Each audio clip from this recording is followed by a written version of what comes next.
chats, cool dudes, and my God, were we shocking on Friday night? Embarrassing, embarrassing. Welcome to We All Love Leeds, where the show where we all discuss our love of Leeds. Although that was severely tested 48 hours ago, I am telling you. Got big turnout in the chat tonight for some reason. I'm just kidding. It's not some reason. It's because friend of the show, Jess with JSY, Jess Talks Football, fan channel, Sarah Hayalch in early. And yeah, it's helped us get the following, let's just say. Smash the likes, Sarah. Very cool. She does good content, good people over there. Danny Talks Sport. I'm guessing that's Mr. Danny Rumsey. Nice fella. Thank you very much. Hello, Alison. How you doing? And John Garside also. John, Danny, Jess. Getting a bit like the Waltons in here. Good night, John, Bob, etc. Hello, disabled team. How you doing? And Russ Morgan. One of my few Arsenal friends. No, I'm just kidding. No, too many, if anything. But no, cool guy as well. And you may have noticed I'm flying solo. Best wishes go out to Ben, who's a bit poorly. Well, poorly enough that obviously can't be here because he has stuff to say. He does, unfortunately, have stuff to say. He's not going to get to say it tonight, unfortunately, due to his illness. But no, obviously thinking of him. And yeah, no, good stuff.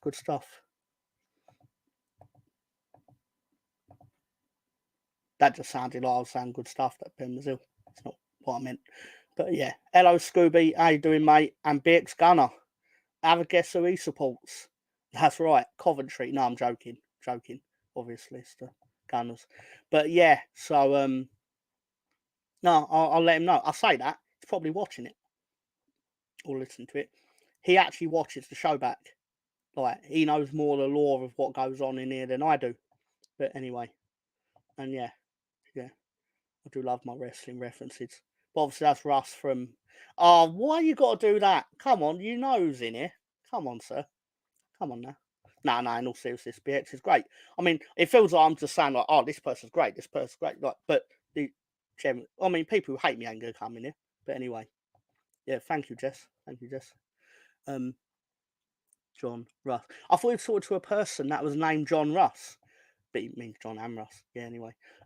So you know the drill, you know the things that we do over here, and Bed's not here, so I'm going to take full advantage of the situation to just ply you all with shit I found on the internet. No, it's not true. It's kind of true. Let's be fair, because I sat here before the show, I was like, do I do the game we won, knowing that we then do the game we didn't win?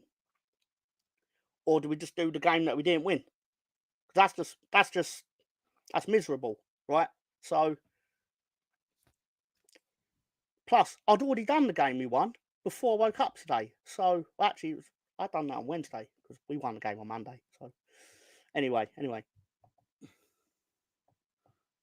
Get Jess on with you, Tom. Jess likes to sit and watch the shenanigans. I don't know. I perceived it as this is her night off because she does a lot of streaming. Because it's covered basically every game this weekend, it feels like. But anyway, to be fair with her, good stuff. And I'll take it as like the Sunday night in peace listening to nonsense about Leeds United. Anyway, I've bonded on a biological level with John. It's 2024. Not really much I can say to that. Good luck to you both. Good luck to you, John. I wouldn't necessarily want to be bonded biologically with Russ Morgan. I'm always about, lad. You ever need any help? I'm down. No, I do appreciate it. Hey up, Stu. Yeah, sorry. I'm getting into the minutiae of everyone being all kind to each other in the chat when really I need to be roasting football teams. But anyway, so it's time for the Sunday roast. I don't know if you can hear that. But yeah, so Ben made this, by the way. Yeah. That I knew that was coming. That's what he said. Anyway, so My son was a striker. This is by Bosnich's dealer, so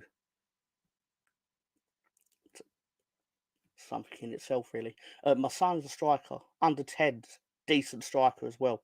Lefty as well, a rare thing. He fell in love with Martinez and recently decided he wanted to be a goalkeeper.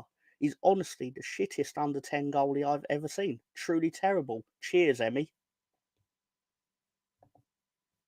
So, there you go. There you go.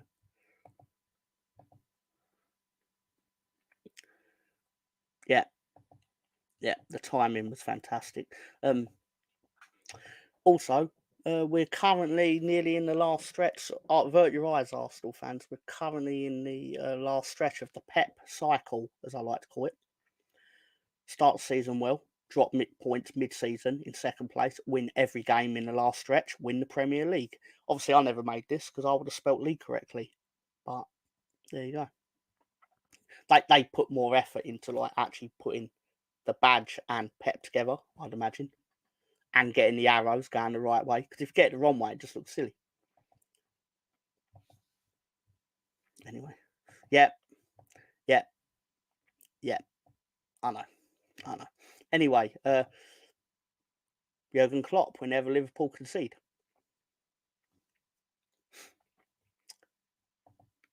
I mean, I wouldn't be laughing if Everton scored past my team, but you know, don't really happen that often for him, whereas it happens to us all the time. Anyway, Sean Dyche this week, I believe they had 3 wins. Therefore, you can strut around like you're Stone Cold Steve Austin or Stone Cold Sean Dyche, however you want to call it. That being said,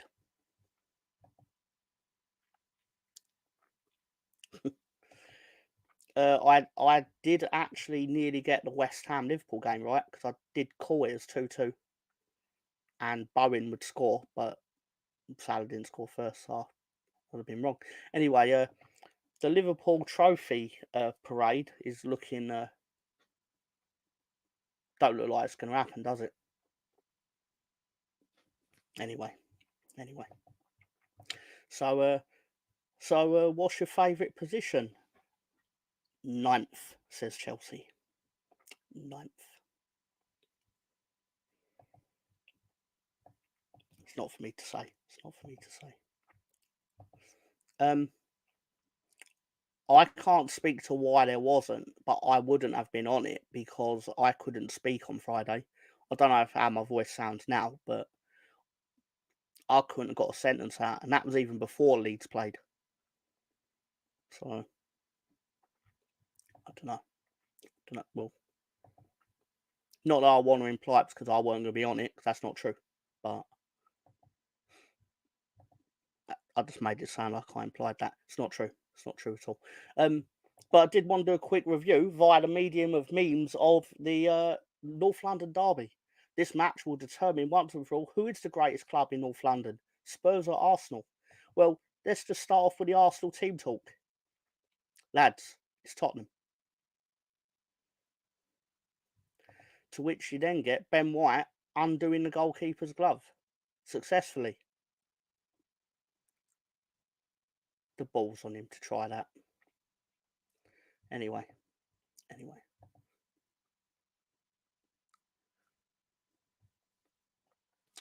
No, to be fair, Scooby, that was decided. It was decided before the game kicked off, to be fair. It was actually nothing to do with the result. Yeah. God, Ben White, yeah. But I've got live pictures of North London right now.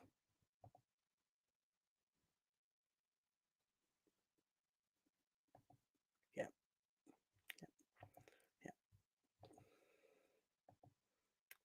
Are you sure you're not top of the LEGAULUE, the league spelt incorrectly? You sure? Anyway, hello Jimmy, how you doing, mate? No, it was just coincidence. Even if Leeds had won 8-0, I would not have been on that show. Or I would have, but I would have been holding up cue cards, or I would have figured something out. But anyway, but seriously, great to have you here, Jimmy. I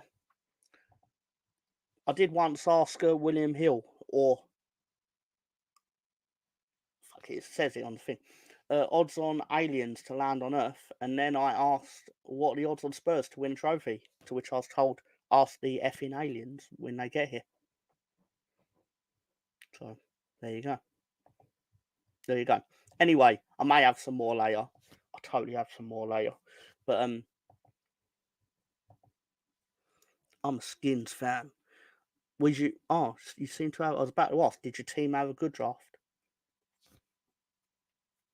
Sorry, it's funny. Whenever I'm on air and like, it's like the snooker. Why does everyone develop a cough when you're on snooker? Or when you go to snooker, why does everyone mysteriously develop a cough? But anyway, cheers, Jess. Thank you very much. Appreciated. I mean, I'm not specifically going to force anyone, but you should probably do what she says, or she'll whoop your ass. But anyway, this was the scene of the crime on Monday night, where yeah, that's how it looks from above. That is the 11 that Middlesbrough went with. That is the 11 that Leeds went with. At this point, I would have gone, Ben, what do you think of this? And he would have probably said, I think we should have picked Matteo Joseph. And I would have said, I think we should have put Camara back into the team and moved Gray to his position of right back. Not that I'm meaning to predict the past or the future or whatever, but I think that is how that conversation would have gone.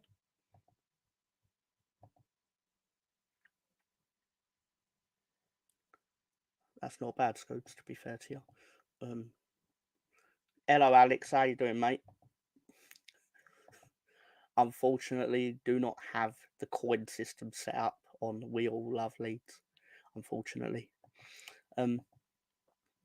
Borough are Yorkshire, and they know they are. When did they actually change those geographical lines? Anyway, this is our Borough lined up, which I'm quite confident in saying we have more players on Google than you do.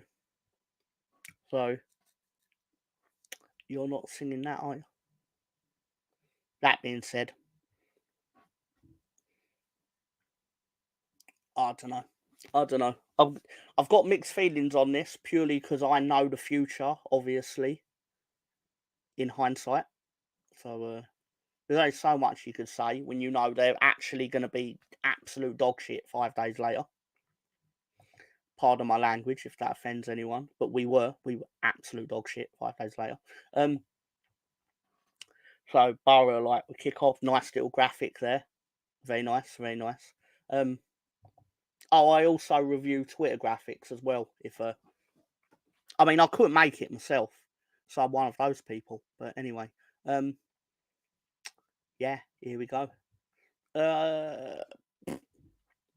Didn't take long. Didn't take long at all. No problem, Alex. No problem, Alex. Nice guy. So Nonto was dispossessed early on. My first inkling that it was a foul, but then I realised no, it is Willie Nonto. So there's every likelihood that he was not remotely touched. Ball was then deflected into the path of their striker, who then it manages to basically finagle its way past Meslier, where Junior Firpo, as much as I praise him to high hilt usually, got beat to the ball. I think it was because he tried to lash it with his wrong foot or something like that. But reality is, Mr. Jones scores. And yeah, I thought, Arsenal, the trip is going to be really fun if we don't win. But yeah, but anyway, that obviously had a different outcome. Leeds Twitter account obviously as informative as ever. We know. I mean, goes for every team really. To be fair, as I think this has proven over a few weeks. I look like a ninja when it does that. Sorry, right. Anyway, sorry. Leeds' reaction was the damned peacock Robbo writes, "My expectations were low, but holy fuck, Heartless. Cannot be bothered. We are a mess. What happened to our defensive qualities? Oh, we'll get into that. Don't you worry. It's the hope that kills you. What the fuck was that? You do know we aren't promoted yet, eh? Hold. Whatever that means. No. I know it's some gangster Twitter stuff. Anyway, because I'm totally gangster. Yeah, anyway. No, you guys ain't serious. What another mess. Fucking, I fear it's meant to say fucking useless, but Lee Trucker 1 has wrote fucking unless. So, I can only call it as a sit. And Lance Corporal Andy says, we aren't going up. Whatever you say, sir. Anyway, Borough, on their Twitter feed, oh, Carnage, probably. No, they're like, come on, Luke Thomas is world class. No way. Up the Carricks, promotion destroying Reds. Don't know about that. What happened there? And more importantly, is Laugh okay? And get in from Borough all the way. I mean, okay. Thank you again, Jess. Cool of you. Happy St. Tottering's Day, everyone.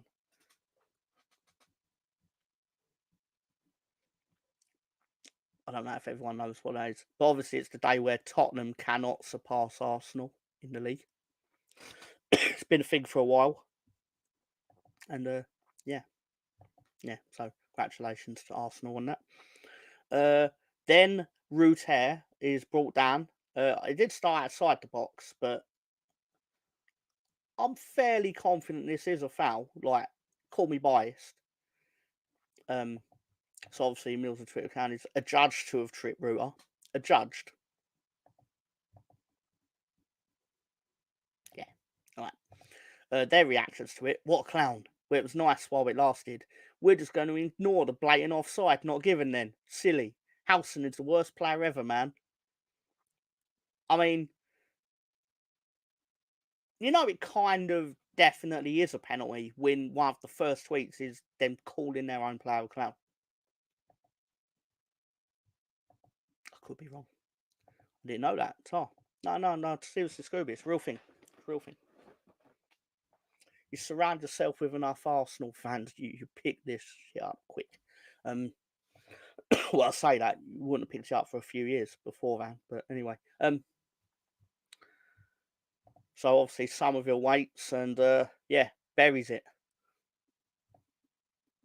and obviously he's all from the penalty spot, blah blah blah. He's Sally's king. Kyle wants him to score another one. Let's see if you turn up again, Kyle. I obviously can't remember if he turns up in this again. But Danny Wilson, former Barnsley manager. That's probably not him, really. Get another. Luke wants us to score another. Now, I wonder if Luke could get his wish within the next 4 minutes. Harley goes, now get at least like 3 more goals. Again, Harley, your powers of prediction are quite astonishing. And LUFC Ollie with now win. So it's a bit aggressive, Ollie, but I respect the passion. Obviously Middlesbrough scored a spot kick. Sarah looked offside just before. Goes down to the kids at the front, telling them to be quiet, and then looks to the head. Wait, what? Anyway, we love gifting goals to teams. The party, I've read far too much into that. Anyway, I should have spot checked this first. The party lasted for 7 minutes. How clumsy can you get? Dyke Steele is a liability. Swear he gave away more pens than starts this time with us. I mean, I'm guessing, sorry, I really should have looked this up beforehand. I've not. That makes sense. He's playing at right back. And he doesn't usually because someone else usually plays for them at right back. So that adds up. Anyway. So. Firpo. King Firpo is on the ball. He's about to cross. He swings this cross in. It hits Bamford in the balls. It definitely doesn't hit him on the shoulder or the arm. I mean, that would have been a lot more of 18 plus, to be fair, if I said what I actually thought it hit before. Anyway, doesn't matter what he hit. It went in. And this was the moment where Andy Hinchcliffe died inside a little because you could... the commentators all, oh, Leeds have scored, they've turned it around, blah blah blah, right? And Andy Hinchcliffe immediately is like, oh, the Borough defended, oh my god, what?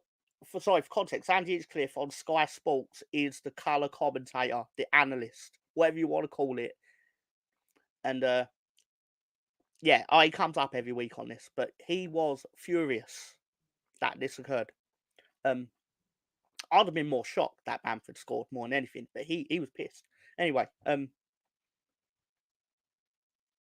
yeah, and the comeback is it's not.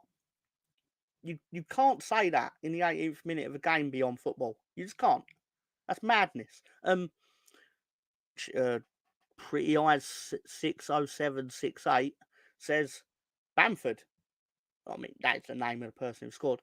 Former, I'm guessing a Middlesbrough fan, Pointless Adam says snake emojis because obviously he used to play for them. And I believe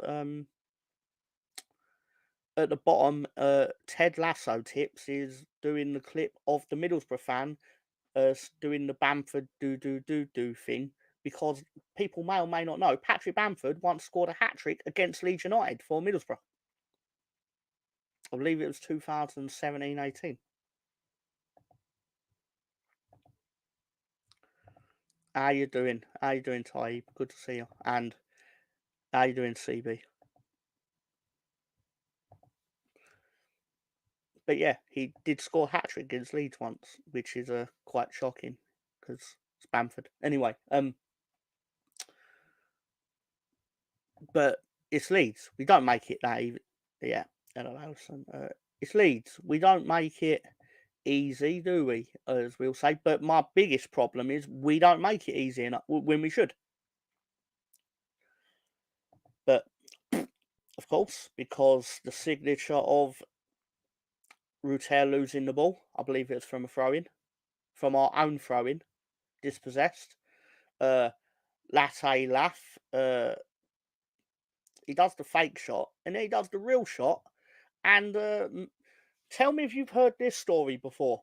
Melier gets a hand to it, but the ball just goes, nah, I'm stronger than your hand, and just goes where it was going to go anyway.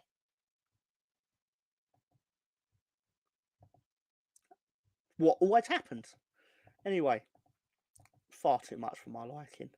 But anyway. So obviously, we put out a thing, they've scored, etc. Reaction included, stop giving me headaches from Bobby Gonda.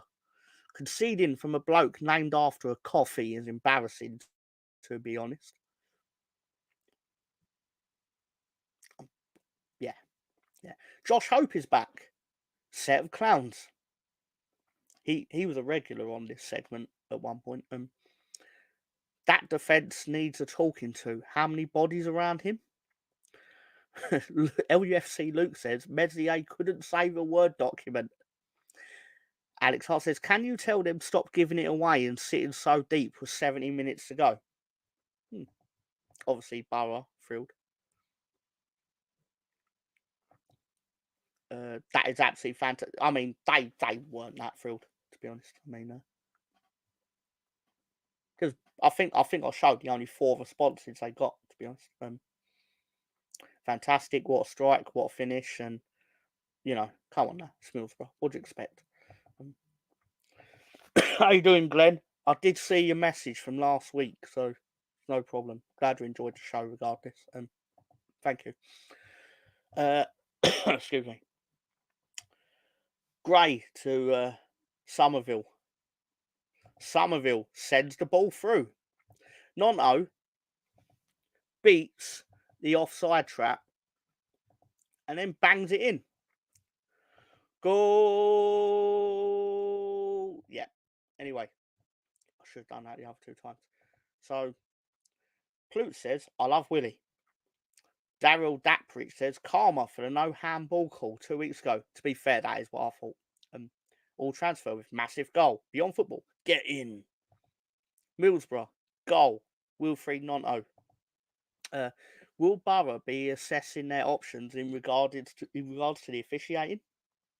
Same lino missing 2 offsides. Joke officiating again. Miles offside. Tom 701-89245 with Miles onside. Frank the Cat says, some you win, some you lose. Rather the odd human error than VAR. I wonder if he supports Leeds by any chance. And Daniel Holder wants a club statement on the officiating.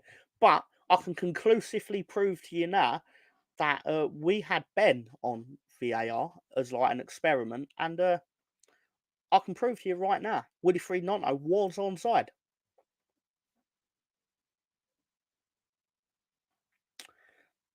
The facts don't lie. And they spell disaster for Middlesbrough at sacrifice. But that's true. Leicester poor results should have seen the Leeds win title. Football was a strange game. It's a very strange game. Lovely work by Bamford, blocking the linesman's view. Yeah, it's true. It's true. Imagine how wide Bamford is, though, to block Willie. I said what I said. But yeah, so Ben sent me that. I kind of told him I already had one, but then I was like, yeah, actually, that's better than the version I had of it. So I went with his. Don't tell him though. Anyway, so obviously at half time, we lead. That was a mental half of football, though. Basically, I think both teams had like a unspoken agreement that there was just going to be no defending in the first half, which is unfortunate because we had the same agreement on Friday, but apparently only we suggested it.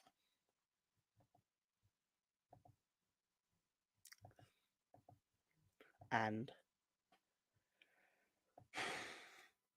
the Middlesbrough opinions, don't let our fullbacks leave the stadium until they've learned how to play football. What a mental first half. Look good going forward, but we are so bad defensively. We miss Ayling badly. Was Somerville offside leading up to their penalty? That's really not the offside decision I would have picked. If I was going to sit there and do my that would not have been anyway. Are you considering your options with? We've done that one.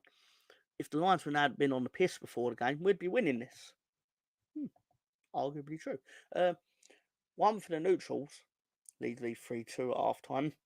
Excuse me.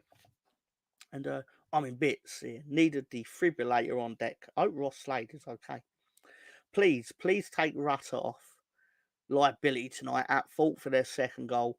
Not being funny, but to win this game, we need to have at least 5. Slightly off. Boring second half, please. I can't cope. Leeds going to give me a heart attack. Can you not lose now, please? Cheers. You'll need a double brandy watching the next 45 minutes of this. Kind of true. Which wrestler represents your Leeds state of mind? Mine is probably Prime Al Snow and Head. I'd have to have a think about that, Glenn. But anyone see the Leicester video of that? Is it the one that is it the guy who loves Babe Station? I mean, I don't mean to pick a fight with him, but that is the first thing that, and obviously because of the square ball and their focus on him. But I do enjoy how that gentleman, let's be fair to him, I'm sure he's a nice guy out in real life outside of football. But he's all like, oh, the Leeds fans are all quiet and all stuff like this. And it's like, well, yeah, because I'm not going to subscribe to you just to comment. I mean, I suppose I could and then unsub, but I'm too lazy for that. It's just cheeky. You'll know what I mean, though. And you'll know what I'm talking about. There you go. Oh, Alex. Oh. Don't Google it.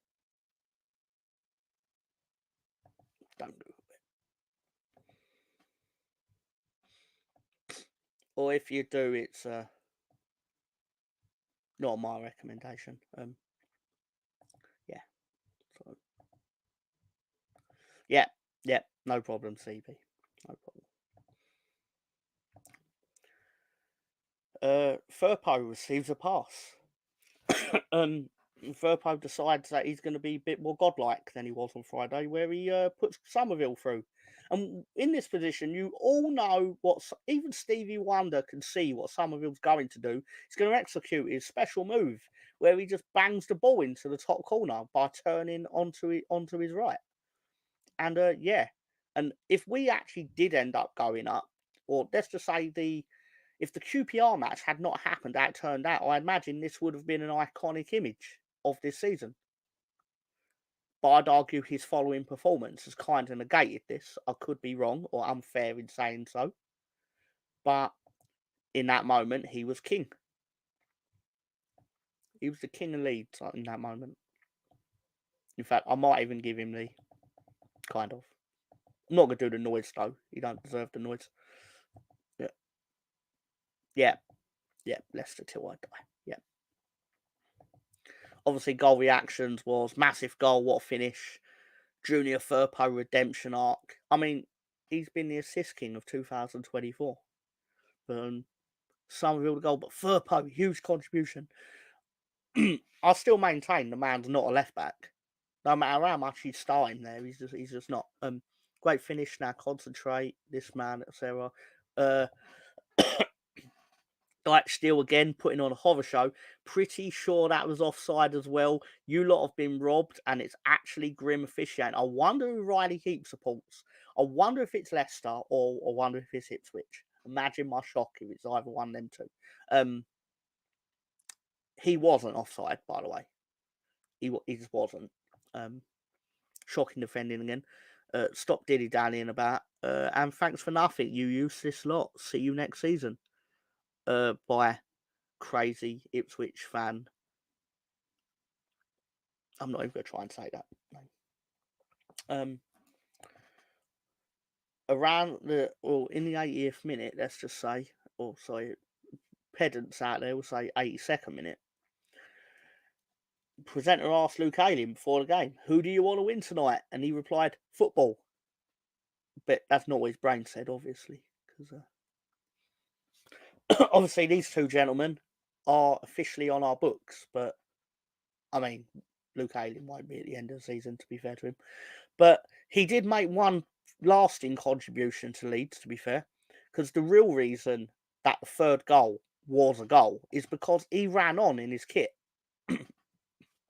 and made sure to play Willie not know onside.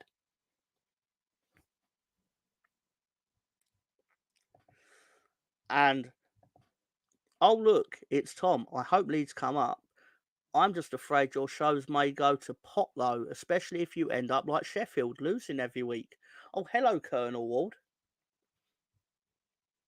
How is your efforts to lose your virginity coming along, sir?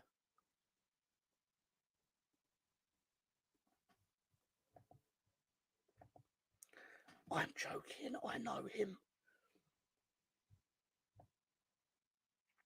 Anyway.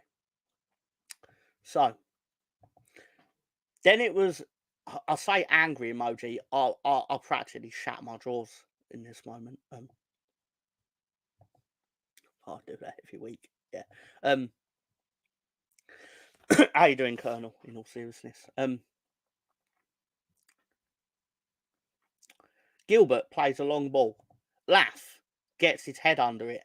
And somehow, some turn of events, he manages to lob Meslier from the edge of the box with a header.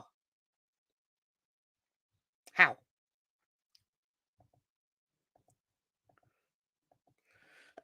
How does this happen? I couldn't believe my eyes. Context, I was at work and I was watching it. I nearly dropped my shit. The reaction to this was, sell him now. Don't even think. Oh, imagine what drop Bamford thought on Friday. Anyway, don't even think about it. Meslier out. Can't do it easy, can we? What the fuck are we doing? Are we taking the piss? That's so sloppy. What a header. Keep going, lads, etc. Blah, blah, blah. Can't lie. That was a great goal. Superb up front and defensively. What are you talking about defensively? You've conceded 4 goals. Anyway, sorry. Can't help myself. Get passionate about these things. That's how Laugh is coming to Charlton. You hear it first. Obviously, there's a lot of crack in South London, so Jake's had some of it, ostensibly. Matthew Bye wants to know: do we believe Carrick? You know you love McKenna. That's a scum thing, isn't it? Play Gilbert Moore. Anyway, all three of those promoted clubs really need. No, you're right. It's no. We've discussed it on here numerous times. In all seriousness, that we'd need to overhaul half the lineup, like the actual first team, because you can't judge your ability to do well in the Premier League based on doing well. Burnley blew the Championship away last year. Sheffield United were not remotely challenged for second place. And you see what happened. Like, Luton are having a go, but they're having a go in the way that, like you'd expect them to, because they're on a hide into nothing. Whereas the other two have actual expectations, and they're failed. Well, Burnley can survive, but deep down, you know how that's going to go. But no, that's not unfair to say, Colonel.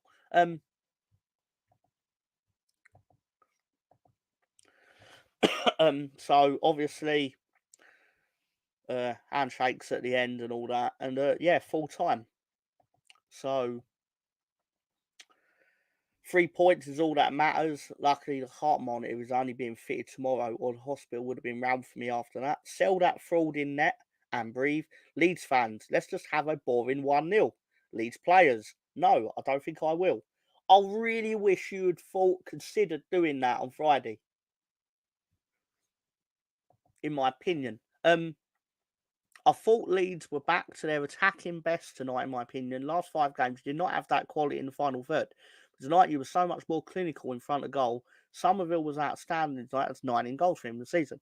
Yeah, fair enough. To occasionally get a bit of common sense on Twitter, or X, whatever. Bamford out, Melier out, Farke. What?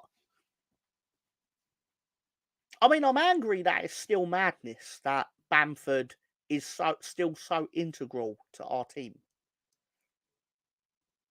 Despite what people say when he's in it and things ain't really going well, it's clear as day that it's infinitely worse when he's not in it.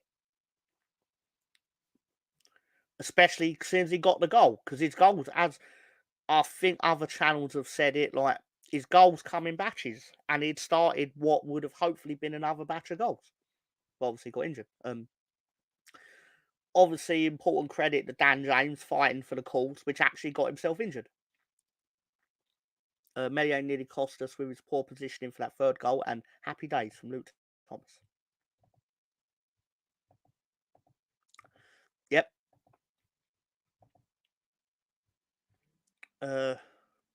So obviously, that's what I'd write if I were them, to be fair. You were robbed, but that defence they were not robbed. They were kind of robbed. They were not robbed. Laff is breaking the goals record next season. I love this delusion. It's like, can you imagine the Blackburn fans seeing like how many goals that Schmodix is going to get next season? He's not going to be there next season. Larry Laff is whoever gets promoted, someone's going to buy him probably. I don't know. I could be totally out of pocket. I could be wrong, but I just get the feeling that they had last year's top scorer and he went to Ajax. So anyway, officials disgrace, unlucky lads. £250 million squad. We have not got a £250 million squad. What are they talking about? Not and Somerville cost about £6 million combined, didn't they?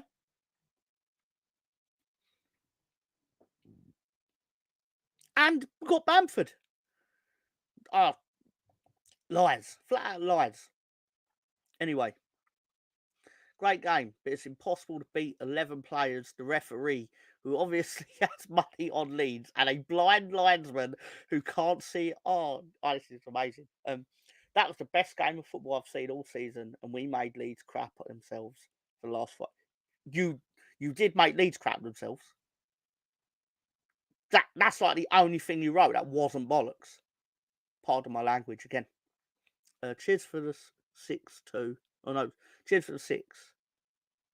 2 fluky goals and still couldn't win on your big day out. It's true. Oh, he means 6 points, doesn't he? Yeah. That Laugh was superb and will be an even better next season. He won't be there next season. Jesus Christ. What championship striker scores loads of goals and stays with the team? Even Pirou had 2 years where he was fairly prolific. And now he's like stinking the joint up with us. Maybe I'm saying that out of a little bit of bitterness of our performance on Friday. Because to be fair, I would have done unquestionable things to that man based on his composure against Preston. I said what I said. Anyway, Ray Ampadu and Gelhart, Somerville, 3 solid players there. How many out on loan? Yeah, there is some money in the team, I suppose, in context of like the loan players. The problem is though, you can only really shift the loan players for good money if you're also in the Premier League. Because if you're in the Championship, the value will deteriorate to a silly level. Yeah, I do need a hot chocolate. With a bit of luck, the Loney Rats won't be playing for Leeds again. Yeah. Debatable though, if they're on big wages, no one wants them, they'll stay. That is arguably true, because obviously they will be on for the Championship big wages. We're not talking Jamie Vardy, 300 grand a week in the Championship, allegedly. Big. But yeah. I think Bamford's like after the pay cut for relegation, Bamford's on about 70. But again, this is what we're talking about. Like we couldn't get rid of Patrick Bamford on 70 grand a week in the Championship. Who's going to take him on? And like, I know I seem very wishy-washy on him, but I just mean from like a standpoint, a business standpoint. Who's going to take Patrick Bamford off our hands, knowing it's going to cost them, 70, 100 grand a week, whatever it is?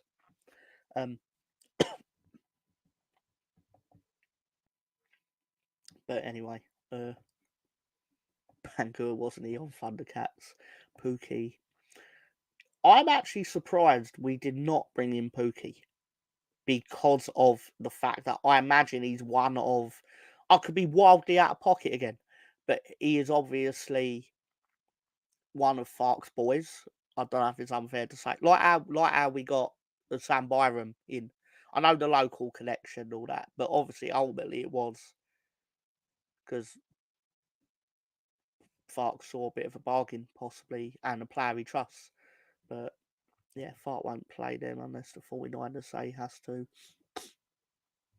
I still think some of them missed a trick. Like, I think Brendan Aronson would have massively benefited from dominating the Championship for a season, like Somerville did to an extent.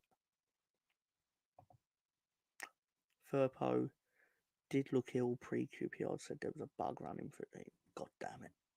It would explain a lot.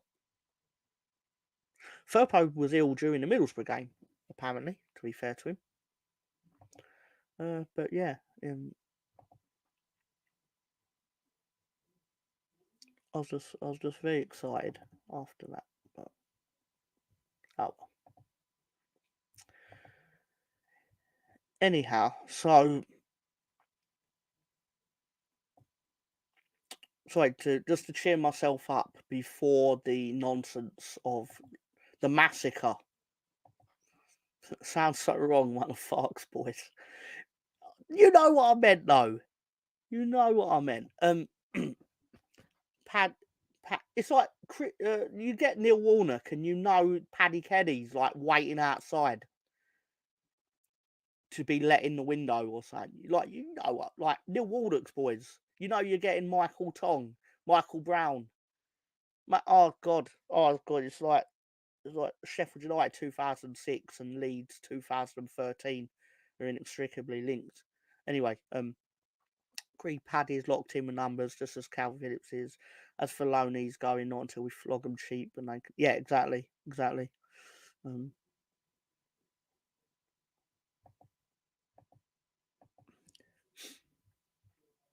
Yeah, it's fair. But just to cheer myself up before we talk about the massacre of Loftus Road. Beef stock, chicken stock, laughing stock, Man United. Speaking of laughing stocks, well done to Ryan Giggs, who crossed the line in just over 47 minutes at the Great Manchester Run. To which Vanessa Singh replied, personally, I think he crossed the line when he was shagging his sister-in-law behind his brother's back.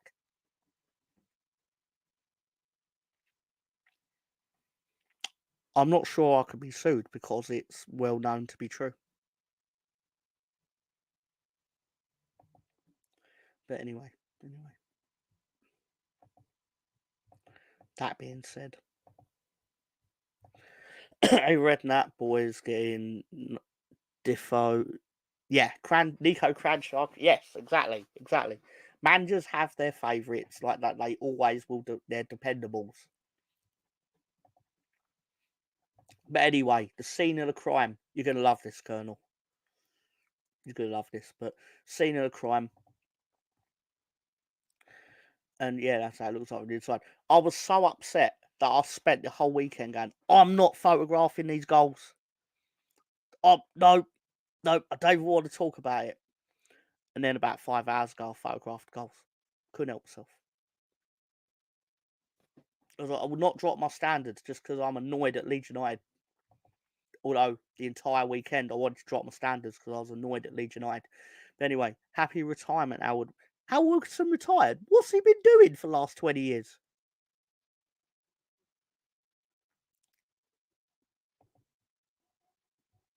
I can do. I don't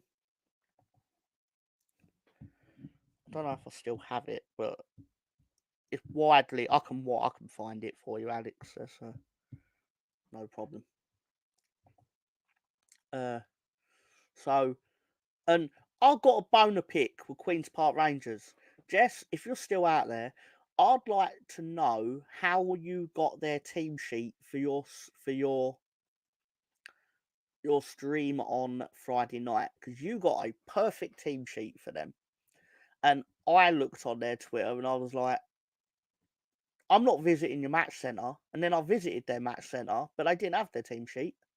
And I was like, nah, nah, this is nonsense. And I was like, nah, basically. I've said that too many times.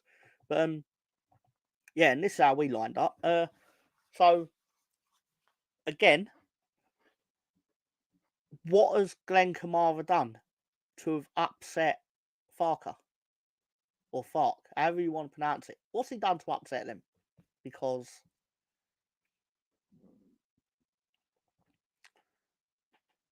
or is it just because Byram is fit?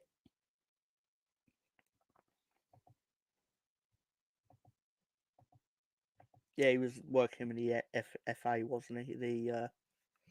As soon as I said it, I knew he'd like doing their performance and development stuff and all that. I told everyone we'd lose there. It was like 92 all over again. Despise QPR way. There's just places that, yeah, but there's a lot of teams out there that think that about coming to Ellen Road. I mean, I don't know why they should, because, well, I say that after only losing one game there this season, but I don't know. I still always just left with the image of Marcelo Bielsa after we lost 1-0 there. No, actually, apologies, I could be wrong. It's either in the FA Cup game or the league game, which I think were quite near each other, but we lost one of them, and he's just in the tunnel. Like, I've seen people look less upset when they've told me a relative has died, rather than just losing a match at Queen's Park Rangers. It was, I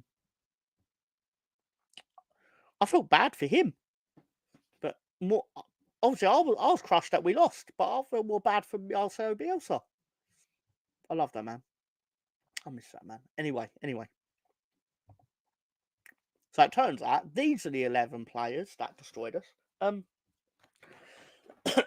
Would it shock you that Begovic, in terms of statistics such as XG and that, is one of the worst free goalkeepers in the Championship, yet pulled off save after save? And I think we only had 2 shots, so I can't go after save.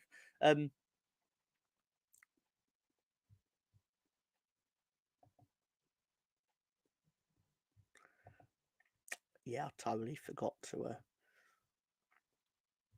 do the. In case anyone wondered, this was the statistics for the Middlesbrough game. Sorry, I got too much into my spiel. Yes, it did. Yes. So, anyway.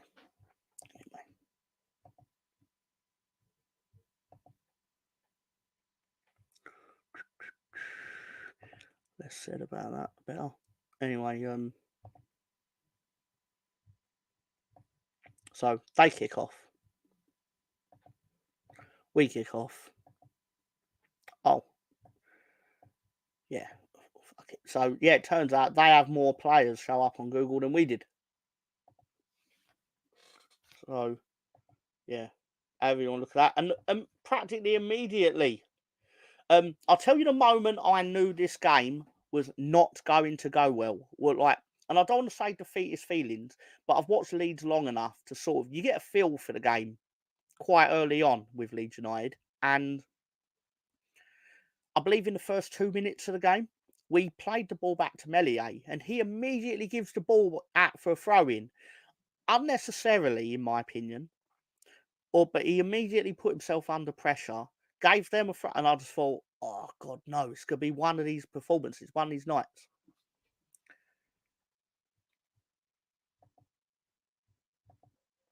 Until this season, we had a nightmare away record to Millwall. There's just certain grounds where we don't do what, yeah. I mean, we were slaying these records down, and then your national break hit, and the calendar turned to April, and anyway. That being said, Ilias Chair collects the ball on the halfway line, practically manages to make it all the way to here, where Gruev basically he should know better, because this is what Somerville does. How has he not realised that Somerville does this? Somerville does this. He's done it like 10 times this season, and instead he just watches him into a perfect position to unleash a shot, which granted does take a deflection off of Mr. Rodon, but straight in. I wouldn't be surprised if Darlow or Clausen wouldn't shot me at all. It depends on if we need the win. And I know, like, natural fault to that is obviously we're going to need the win. But you know what I mean. Like, do you really need to rest Melier for the playoffs?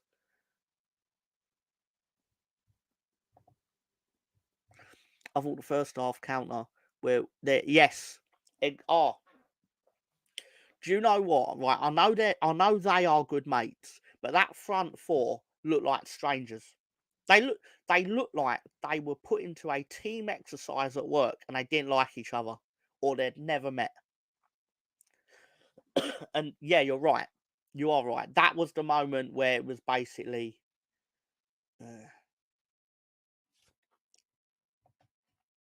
Yes, sadly, I know exactly what you're talking about. So obviously, Leeds are like, yeah, they scored 1-0. Life without Dan James. The fact you can construct a sentence that says life without Daniel James already looking bleak, and it's probably true in terms of the team performance, is sad. But anyway, bad defending standing off. You had one job, bottlers. That Garfield JP is going to be a regular in this, because I think he posted at least 4 times on every Leeds tweet. He supports Leicester. And again, has probably not enjoyed the company of other people, which I kind of understand, as silly as that sounds. But anyway, well done on getting Leicester promoted. That, as there are you guys like giving up goals early. Chair gonna make you lot go down the table. Well no, minimum of third. So That sounds like you think we're going to drop 20 places just because QPR battered us. But anyway. Fark was crushed in his seat after the first goal. I swear there is evil lurking. Those team meetings have happened to me. Probably why I'm only employed part-time. I'm too honest. People should just pull their finger out. Well, yeah, I mean, it's probably not the time and place for me to go into your personality, sir. But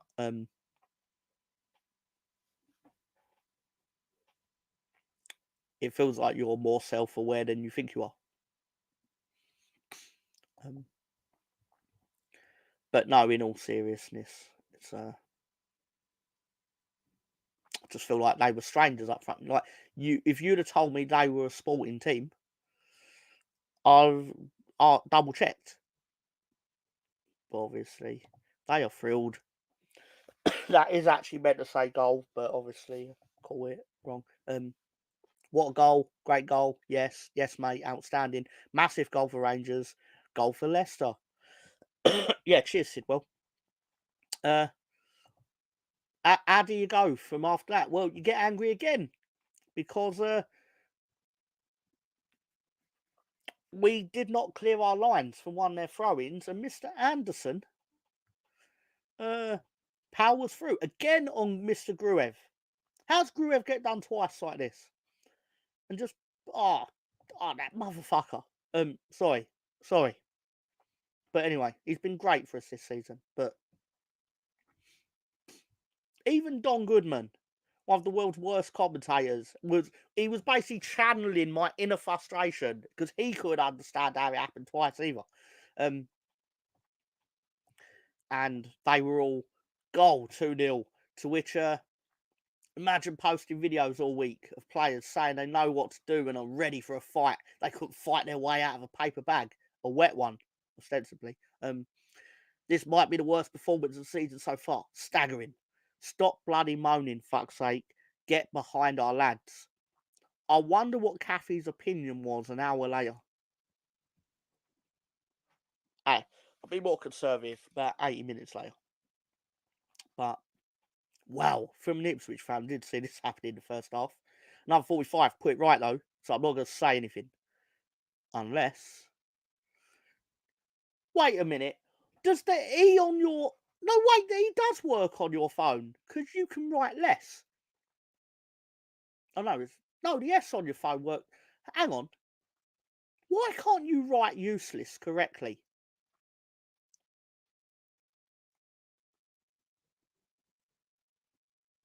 I don't get it. Anyway, sorry. Obviously QPR. I caught it right that time. Lee Anthony Newell going real too far with that. I'm not even going to say what he said. That was twice he failed to write useless, by the way. Because he failed on Monday as well.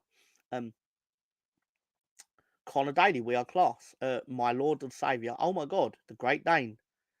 And then some QPR song, something like that. Half time. Couldn't wait for it to get to half time, in all truth. We've looked real class so far. Brilliant performance from lads. Bit too deep since the second goal. Too early to try and defend, as Leeds will score at some point. Or you had more faith in Leeds than the Leeds players did. We must stay strong in the second half, as they're sure to come back at us. Keep it up, lads. Come on, get on there.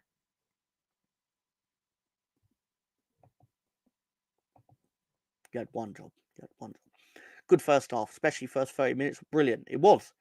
They came at us. We sit here most weeks and we go, oh, that team, they just wanted to defend and counter attack. No, they came out to fuck us up. And they fucked us up. Pardon my language again to anyone who's offended by that. Thank you, Jess. Very kind of you. By the way, I always viewed Leicester fans as a bunch of middle-class bored that like banging sticks together. They've been quite nasty against us this season. I hope they don't take it out on Nanny. Yeah. I think it's more... I don't think I'm unfair in wondering why you've made the same mistake 5 days apart. because typos occur, right? Actually, you know what? I'm going to be fair to him. I've probably typoed on some things, like on a phone or something like that, because you just get muscle memory and all that. Anyway, this is Wheel Lovely. This is not the spelling bee, Sunday night spelling bee type thing. But no, thank you for at least acknowledging that, CB. Thank you. I was going to go on a massive tangent on that, and you all deserve better than that. But I'll tell you what I do deserve also. I deserve some fucking effort from Leeds United, which I don't feel I got. Have they all booked to go on holiday in 2 weeks' time? By the way, the team play first half. It's Championship football again next season. Sorry to say. Naz, with so much at stake, Leeds players look poor. Why is it Leeds struggle with teams at the bottom? With this squad and the way they've played over the last few games, we don't deserve promotion. I can't argue against this. The facts of the matter are, and as much as we sit here and go, oh yeah, teams play up for Leeds and all this, that's a privilege. There are teams in the league that would love to be so highly thought of that teams will actively try against you just based on who you are. Genuine privilege. Like, do we turn up to smash Rotherham just because it's... No. I mean, I like to think we try to smash everyone. I don't think we've smashed enough people this season, personally. But I'm sure you know what I mean. Anyway, this is way off our best. Hope things change for the better after the break. But Ritter said, you were the best team. Jesus Christ. Why can't people on Twitter... Anyway, sorry. I'm sorry, everyone. Sorry. I really don't mean to go off on everyone's spelling. Everyone hates us and we love it. I mean, yeah, we do love it, but I don't love it when 5 teams in the bottom half beat us. And you know they're dog shit. You know they're dog shit because 5 teams beat us this season that went on to then lose their next game, which tells you they put all their eggs in the We Beat Leeds trophy basket and they got it. And then because they get that 3 points, you can then put your foot off the gas for the next game.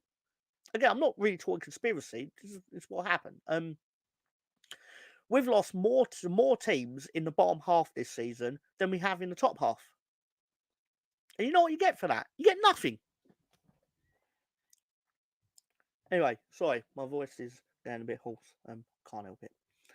Anyway, so second half starts, and Ruter missed a chance, to be fair, which he should have buried, but Ruter played with the shooting accuracy of someone that underperforms his XG by about 8 goals. So I can't be mad at him. I am mad at him, but you know what I mean by... Am I really wrong for expecting more when he's the assist man? Anyway, I'm more annoyed at the fact that we just don't get enough goals from midfield to supplement the fact that our assist man can't shoot to save his life. Thank you, Russ. We need to be better then. Put these clubs in their place. I know what you mean. Exactly. Thank you.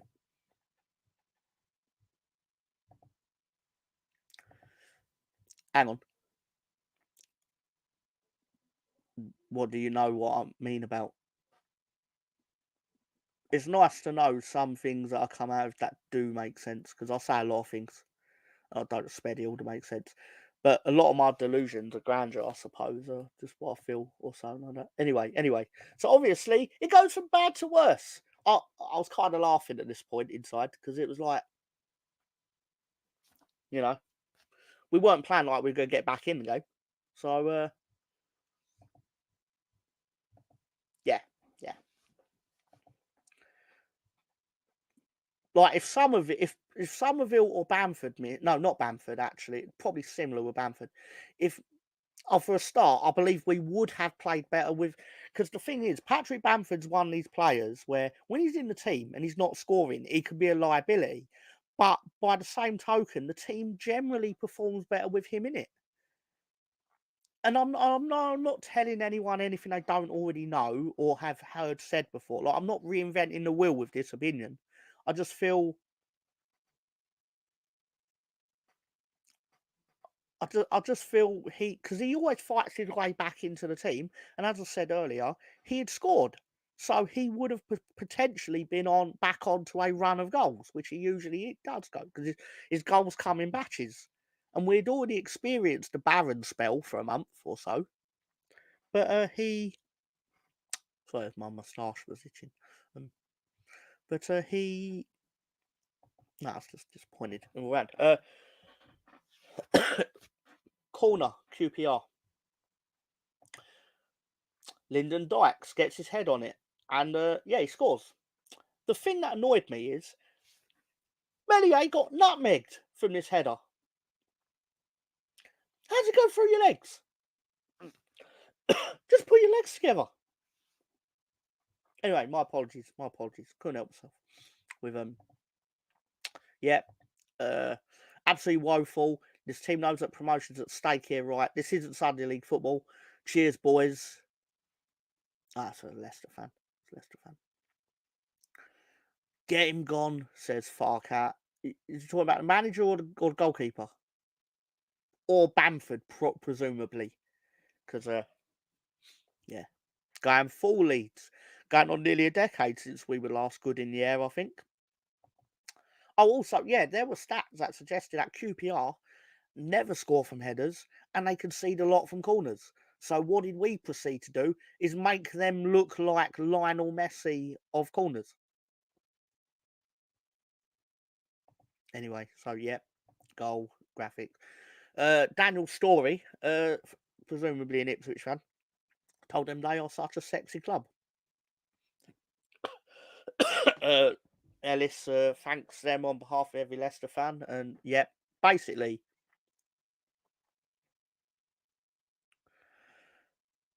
just Ipswich and Leicester flooding their account. But Danny Chiz says, as if we've let that cart horse score, my nan would score more goals than him.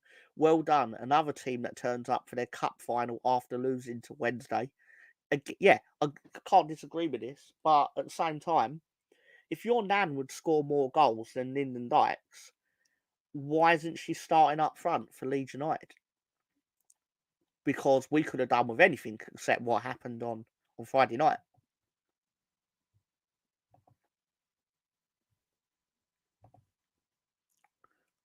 You're doing a cracking job, Mr. Tom. Most of us. Can you read out praise about yourself? Can you? I don't know. Like, I mean, I'm reading his words, but it feels a bit weird because it's like I'm praising, but I'm not. Because anyway, most of us will start losing our shit by this stage, mate. I was losing my shit. No, actually, sorry, I was ill, but I was more silently losing my shit. It was like my actual faults and my ability to act out those faults was significantly. We're addicted to Paddy. As I've always said, I apologise if you have not seen me say this, but I've always found it really fascinating / strange how across multiple football managers of multiple levels of ability and reputation in football have all realised that their lineup, their system, their way of playing football, they always feel their way of football is better with Patrick Bamford in the team. They always then try to replace him, and then they go the next Patrick Bamford is always Patrick Bamford. Whether that's right or wrong, I don't know, but and I do agree that we do need to some extent successfully break from that. But my fear is that we need to break from that by improving on it. We don't need to break from it by just deciding we no longer want to pay Patrick Bamford. But then you end up playing someone that's worse because he wants to join someone else to get his 70 grand a week. Because then you have failed, or we as a club have failed. Because we had multiple chances to replace that man. And we always fail. By then just admitting, oh no, our system still works better with him in it. If you have to accept that you're going to get 3 shit games to get 3 good games out of Patrick Bamford, so you're basically jacking in 50% of your month, let's just say, you're failing as a football club. it's not the sort of thing that leads to success long term, I guess is my point. There you go. Glenn A says, look how many teams are desperate for a number 9. No more talk of false 9s, have you noticed?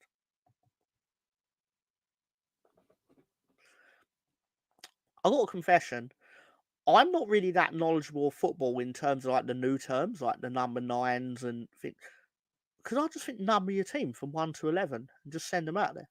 But I get like it's how like people want to like discuss the roles of the positions by number and stuff. But I'm not a. Don't get me wrong. Ask me anything about the 1994 World Cup, and I'll probably know the answer because it was like the first thing that got me into football, and I have a weird memory for stuff. But ask me to break down what the 6 does, I could not tell you. Actually, it's probably a defensive midfielder because of the amount of times I've seen it. But 4-3-2-1 is lovely if you can afford a 50 million 9. Bring back 4-4-2. Yeah. 4-4-2 looks great, like the Christmas tree. It looked great on a team sheet and stuff.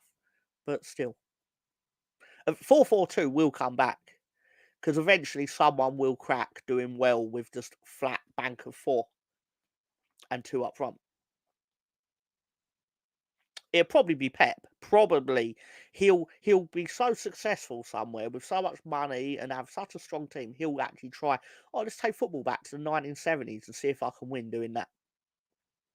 Anyway, he's kind of in our DNA like a pair of old shoes or a hat that has already moulded itself to us, so it's so familiar. Yeah, I agree, Scooby.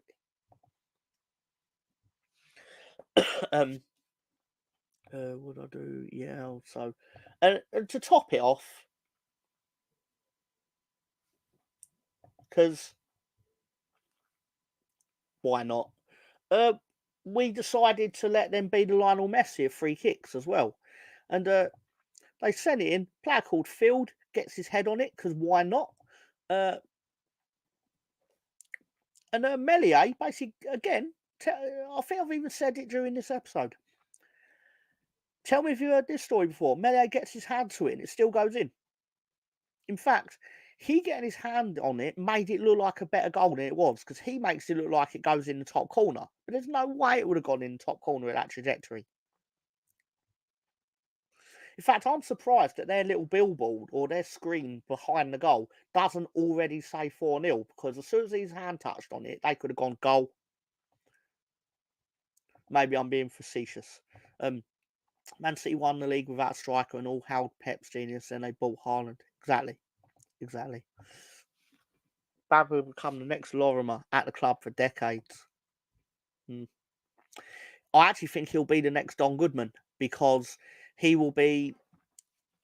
I think he's now. I could be wrong, but I think he is nailed on to be what. I'll put it another way. Why can't Patrick Bamford be on the sofa for EFL coverage compared to Keith Andrews, who spent like 700 years at West Brom or whatever it is?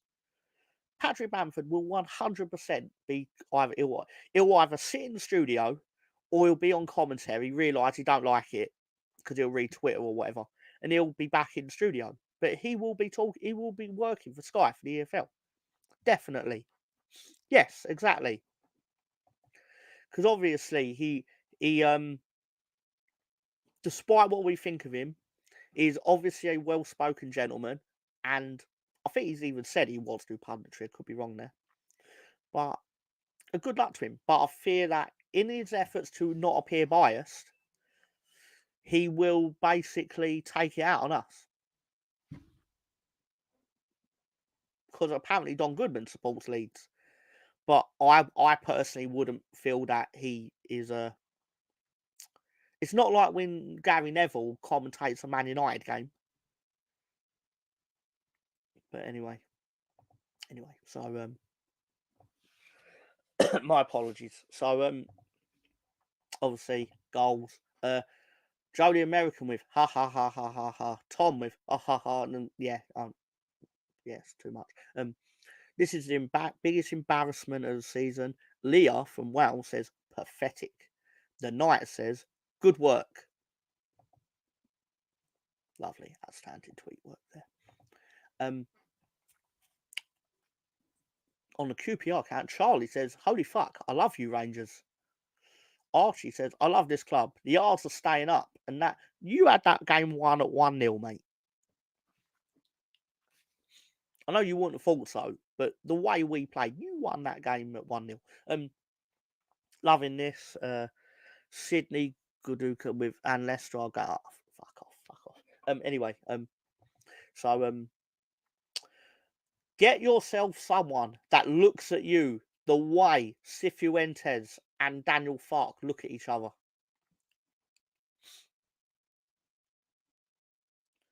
I don't know whether they're going to have a conversation or take each other to bed for a bit of cheesecake and a coffee, of course. No, there's anything wrong in that, but if I wouldn't get done for copyright, I would have played the romantic music.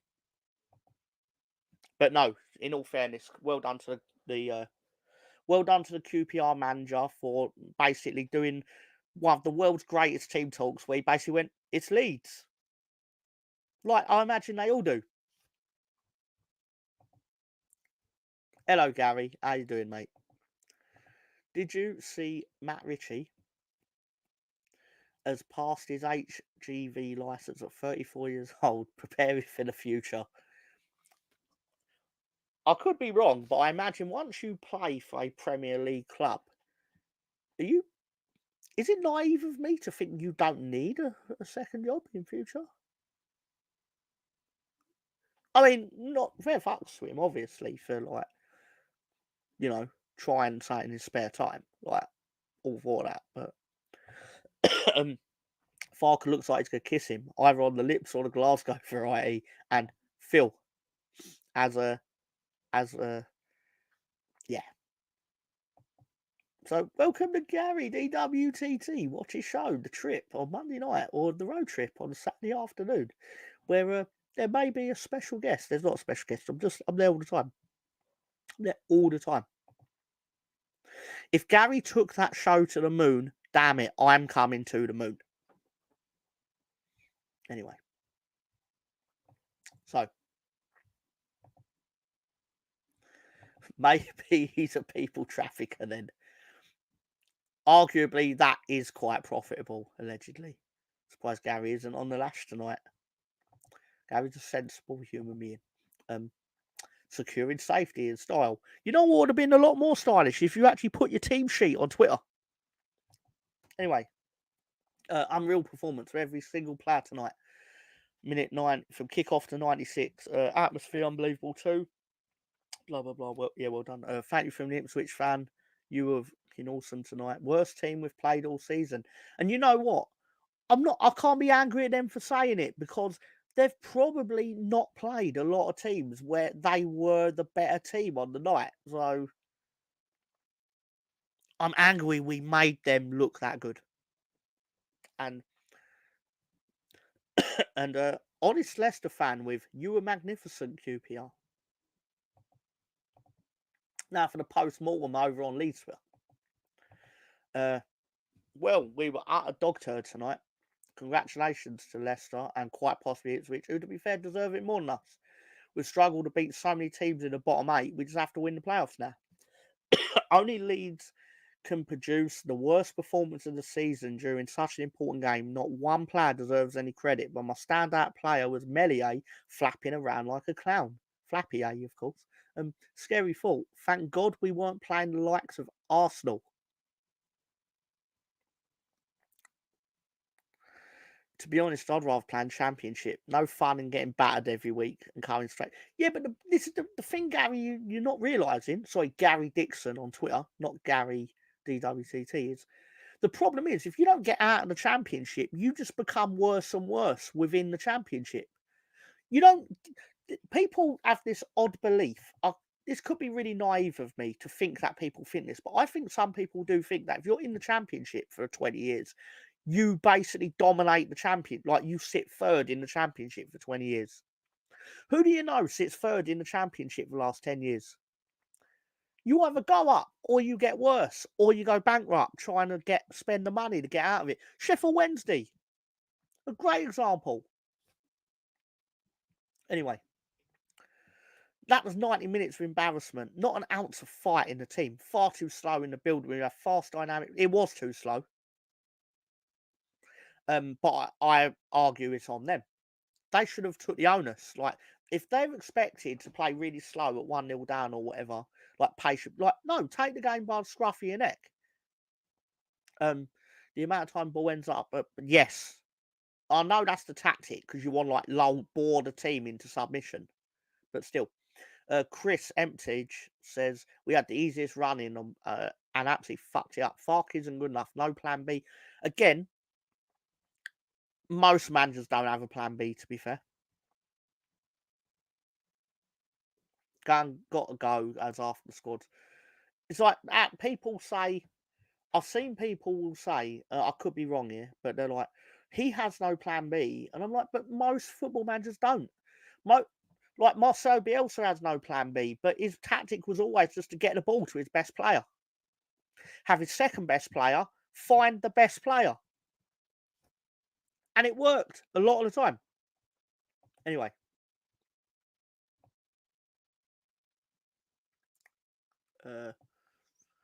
I could only get on the trip when Gary's on holiday. That's not my name. Stop it. Hello, Jimmy. Hi up, mate. Mr. So true. Mr. Tom. Leeds make injury. Oh, Dr. Leeds. That was massive prescription from my Dr. Leeds theory. But in fairness to QPR, they're one of the few teams we've played that have been in good form when they played us. But whoever they played in the last game, they will lose. Because they're still probably high off the fumes of beating us. You sound arrogant for saying that or whatever, but we'll see come Saturday. Same shit, different season. As Leeds fans, can we blame Poland from preventing Leeds from getting promoted? You know what? Yes. 100%. Oh, you mean because of the Welsh qualification thing?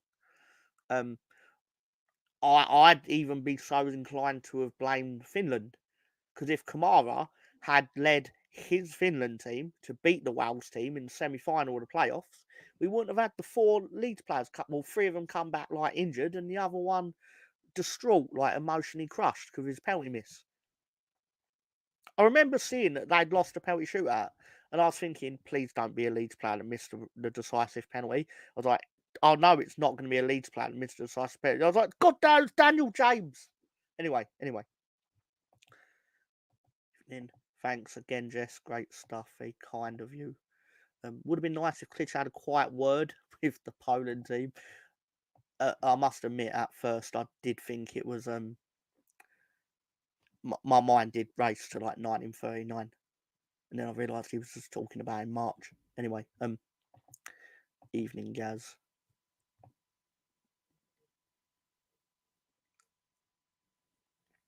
When they say Gaz, do you mean Gary? I know Gary's our.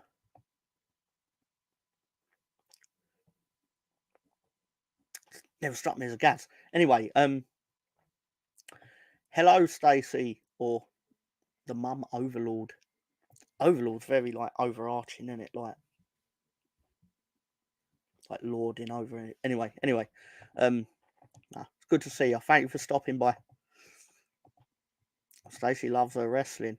Well, that is awesome because it's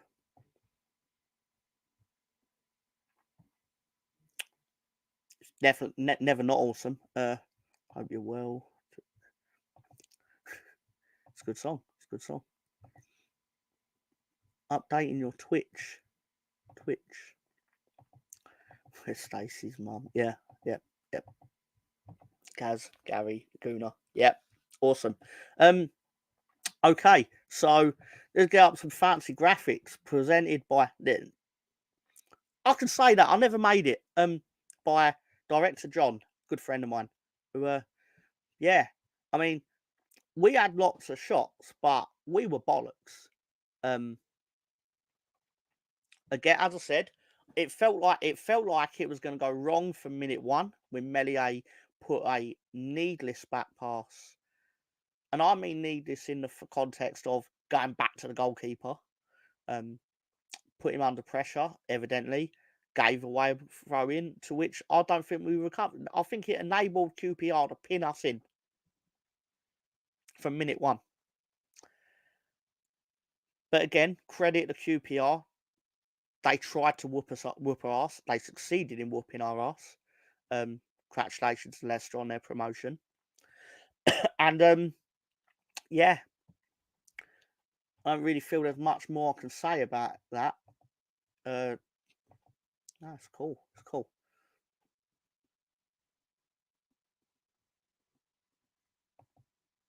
It's got it going on. Waiting for so long. Anyway, what? Sorry, I was doing the song. Evening Scooby D2. Yes, the full Nelson, not FULL, because that would be too simple. But yeah, do wrestling watch-alongs and stuff like that.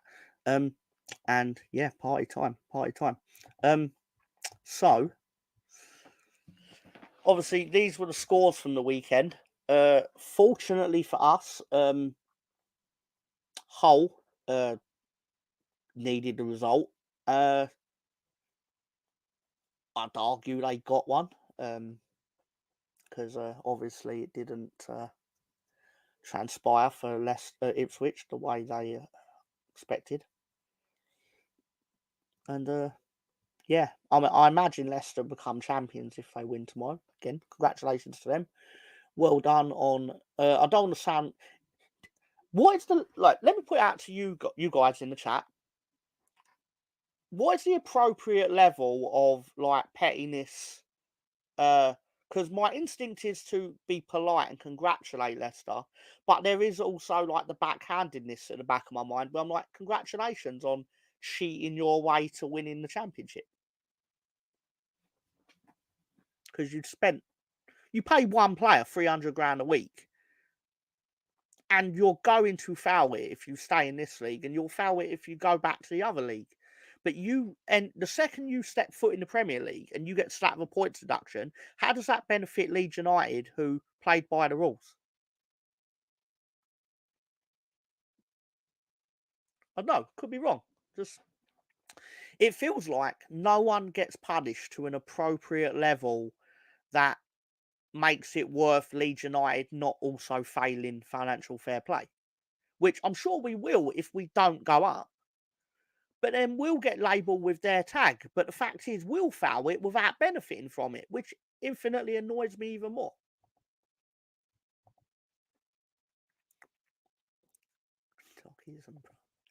We'll be forced to watch Melio flapping around. There you go. Flappy, eh? Yeah. He has his moments where he'll do something outstanding, but in my opinion, if he doesn't save the first shot on target at him, you might as well go home. Like, just pack your things and let the team have their way, because that's essentially what happens. Excuse me.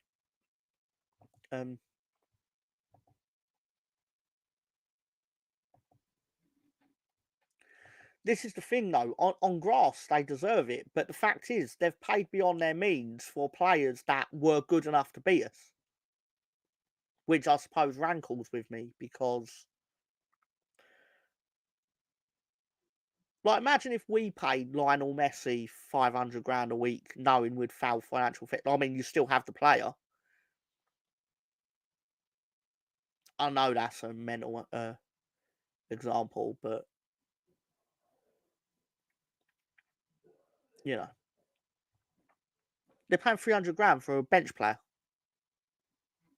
But, anyway, whatever. I couldn't help myself. Before we go into question of the week and all that other stuff, I was Super Nintendo Chalmers from The Simpsons. Boy, no, good lord, what is happening in there? So that's how I found out. Leeds United sat there saying, I want to get promoted. Take one look at the Premier League and all its bollocks and nonsense. No, I don't. It's a lie. I totally want to be in it. But also, Ipswich were like, wait, I got it. Let's go through that door. No, there's a tiger in it. I don't got it. Have I ever said how much I respect Coventry, by the way? I love Coventry. I love when they try hard against Leeds and every other team. Even when they don't need the result, I really like it when they try hard against every other team, including Ipswich. What will happen first? Leeds getting back to the Premier League or Wrexham? It's a hard one to answer because my instinct is to say Leeds, but it will, sort of thing that can come back and bite you in the arse. But that's down to the ref, innit? FA, I guess, but I only rankle the more. Life's not fair, and that, I guess. Can't say I don't ever beef or whine, but feck it. Excuse me. Saying that, I did have a few more for the rest of the Football League this weekend. All right, we're relegated. Let's never speak of this season again. But I also have the EPL politely relegating Sheffield United. Good evening, Sheffield. Would you please leave without a fuss right now? Rotherham were also relegated, but we all know they'll be back in time for the 2025-26 season. We'll see you then. Nicholas Jackson tried to shoot Mr. Burns this week, but Mr. Burns wasn't afraid or intimidated at all, because he was like, you don't scare me, young man. You'll probably still miss. That man is the worst elite footballer I've ever seen. He's got the worst hat-trick I've ever seen. He scored in that 5-1 game at Tottenham or something. I can't remember the scoreline. The one where Tottenham basically experimented with the Bielsa backline. And he scored 3 goals on them, but should have scored 12. Anyway, sorry, couldn't help myself. Bit pissed off that Derby are back in the Championship. I hate Derby, but I love beating Derby. Blunt have so many ups and downs, they ought to adopt MOT. Yeah. Yeah, excuse me. One more for this. Nottingham Forest claim to blame Stuart Atwell for this miss by Chris Wood earlier today. Apparently, the VAR that supports Luton was the reason that they did not score this against Manchester City.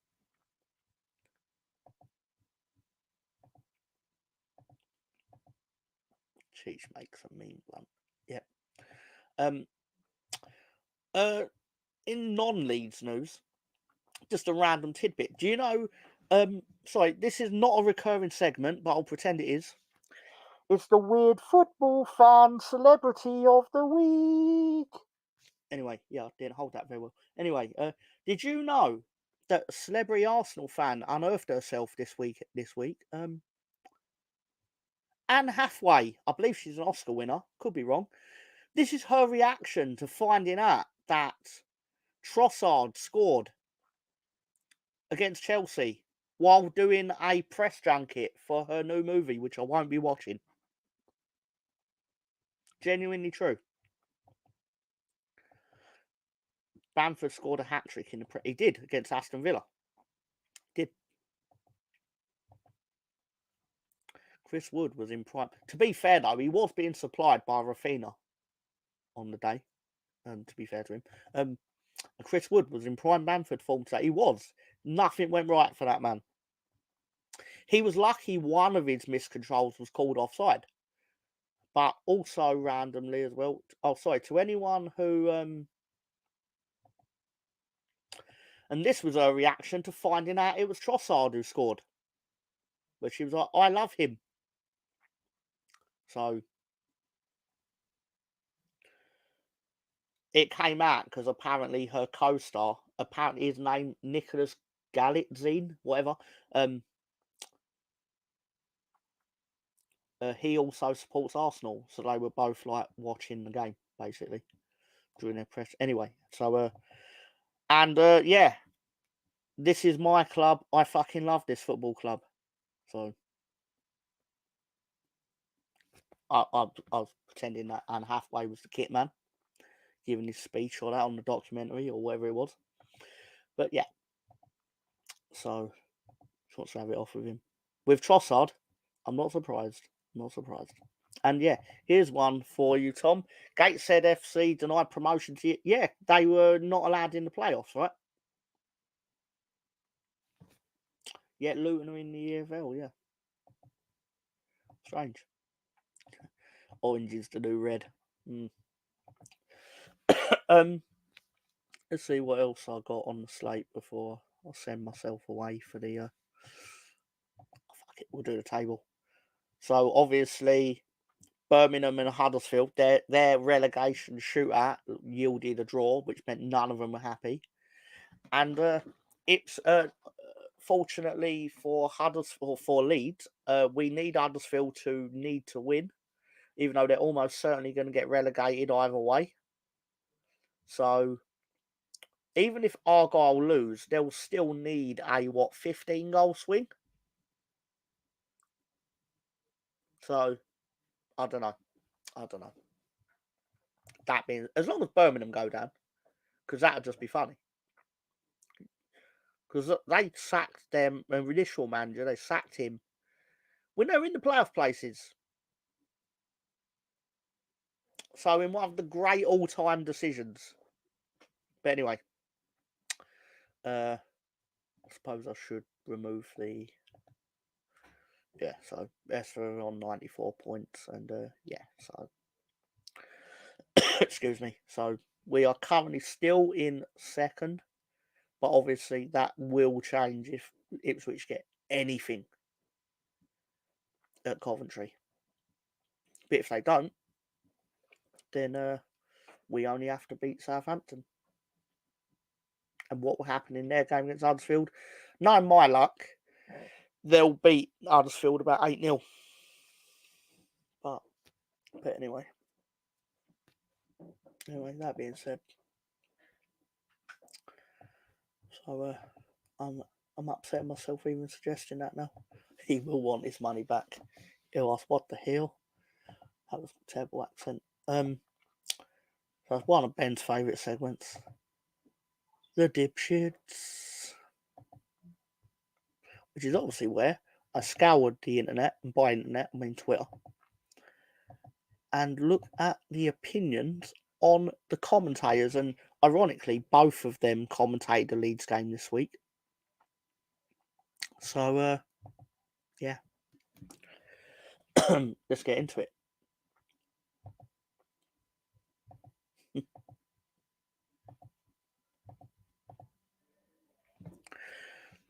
Andy Hinchcliffe said there's no urgency from Somerville. Less than a minute later, goal, Somerville. Tom O'Shanter says that's because Andy Hinchcliffe talks shit. He didn't say shit, but Andy Hinchcliffe always seems so incredulous that two championship teams aren't playing like prime Real Madrid and Barcelona with Ronaldo and Messi. That is true. That is true. Thanks to Andy Hinchcliffe for taking farts out of his mouth to commentate on that game. I'm guessing Joe's a Middlesbrough supporter. I love listening to Andy Hinchcliffe for 90 minutes of my life that I'm never getting back. Andy Hinchcliffe.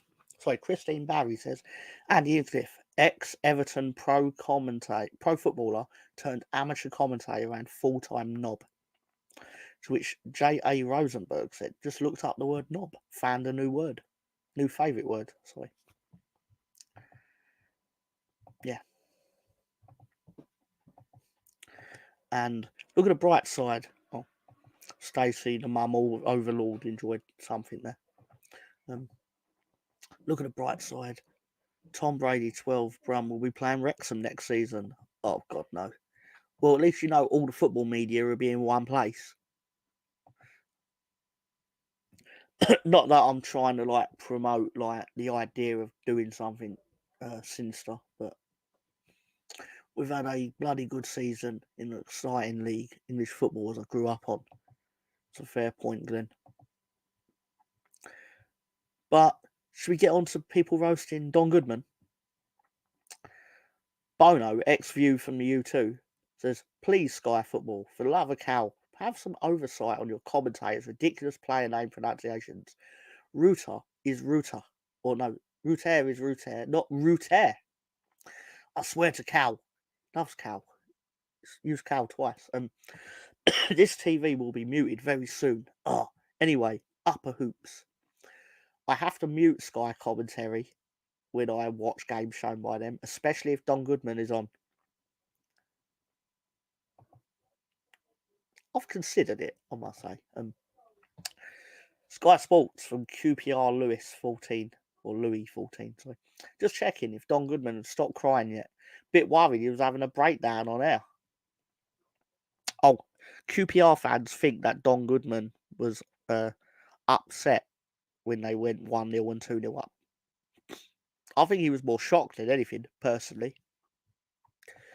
And their suggestions that he was favouring Leeds is wild because he could not believe it was happening. And he kept saying, I can't believe, no one would have ever convinced me this was happening. But anyway, Josh Maskill says, on days like today, you've got to take the positives. And that positive is one day I'll die and I'll never have to watch Leeds United ever again. Yep, that's one sit with you. Except if you go to hell, Nick Carter replies, except if you go to hell and find out it's Sky Sports Leeds United Championship coverage with Don Goodman, Andy Hinchcliffe and Keith Andrews. Oh my God. I don't think the universe hates anyone enough to make them listen to them again for eternity. Sky Sports, get that biased, sulky dinosaur Don Goodman off our screen. Again, off with 2 Fs. Love of God, mate. Anyway, clearly hates Ipswich and loves Leeds. Absolute embarrassment the way he shut up when Leeds started losing tonight. He did not shut up. He could not praise your team, but he was right. I'm not saying he was wrong to praise QPR. You deserve to win and you won. But anyway, my apologies. Sorry. Is Don Goodman the most disliked man by Championship clubs? When we were Championship, I don't know who he supports, but when we were Championship, we disliked him too. Again, the thing I'm discovering from doing this segment is that everyone thinks the Sky commentators are against them. Everyone. Whether it's true or not. Jets just picked one Fashion News as their number 1 pick. Hopefully he's more Justin than John. So, certainly a take on. I won't say the controversial joke in my head. Not the one you probably think it'd be. This season's gone by so quickly it doesn't feel real. It feels like it's been 9 months. But I say that from the perspective of someone that had to put out weekly content on Leeds United matches. I mean, it's a privilege, to be fair, but I'm sure you understand. Anyway. So, I suppose before we go, we'll do, again, one of Ben's favourite segments, Wanker of the Week. This week's Wanker of the Week is a whole collection of them, because I basically shows the entire Leeds United team and the coaching staff and the manager, everyone all encompassed together, because side before self and all that. Therefore, you were all bad on, and I probably shouldn't blame the kit man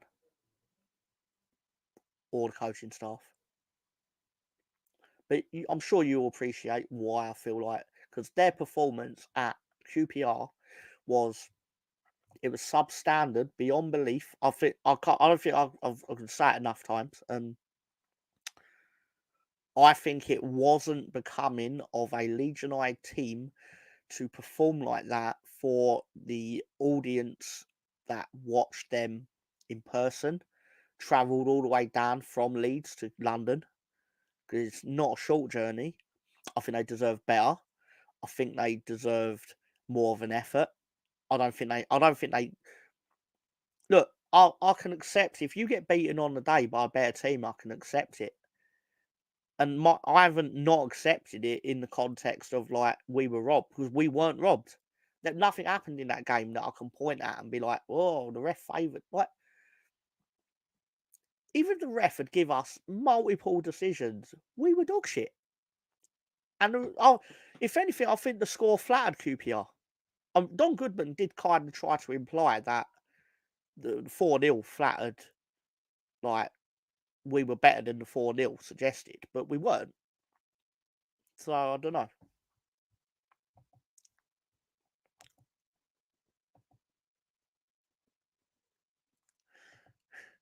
Someone at Scum should win this every week regardless. In my defence here, I don't think I'm totally wrong for picking a Leeds team that lost 4-0 at QPR. Again, for context, QPR are not a good football team. They could become one. This manager they've got has obviously got the building blocks of something cooking, to use a more modern term. But I don't know. Just doesn't sit well with me that a team in the top two loses 4-0 anywhere.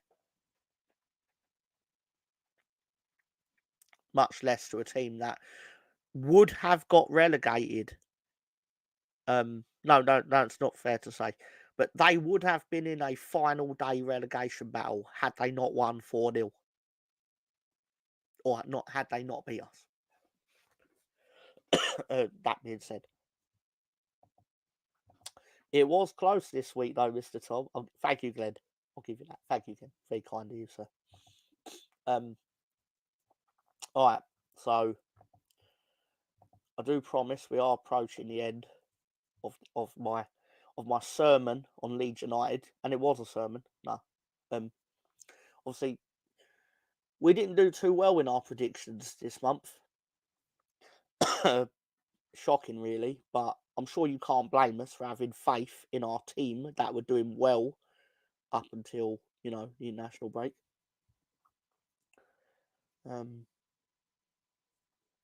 Yeah, so too many defeats for my liking there. What makes it worse is I think we've won 2 out of 8, and even if you'd only won 4 out of 8, we'd still be promoted. It's nonsense. Final day drama, bookie must be rubbing their grubby paw. Yeah, absolutely, Jimmy. So remaining fixtures. This is obviously what is left. Thank you to John for adding the table to this. So yeah, basically, if Ipswich lose at Coventry, I'll be shocked for a start. But I'm not gonna watch the game, by the way. I say that. I didn't watch the whole game either, but I couldn't help it. Like, with about 5 minutes left, sort of dipped in. And by 5 minutes left, I mean like injury time. Because obviously Ipswich got their customary 6 minutes. But anyway. I digress, obviously. So I'm messing around with my slides. It's time for the Mr. Tom question of the week. The Mr. Tom question of the week. And yeah, I did promise. There's something new this week. I could be bothered to look up the... No, actually, that's a lie. Because I think I already did the combined 11 of QPR and the combined 11 of Middlesbrough and Leeds. So, anyway.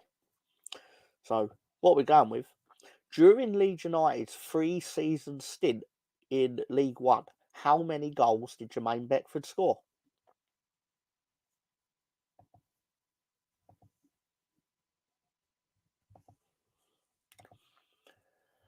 And just to see if he's still here and notices it, This is Jermaine Beckford with our very own Gary from DWTT from our trip to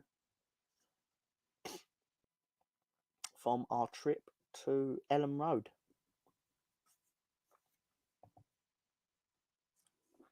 He tweeted it also, and Jermaine Beckford replied. You're incorrect, Russ and Jimmy. Incorrect, but you are more close. To be fair.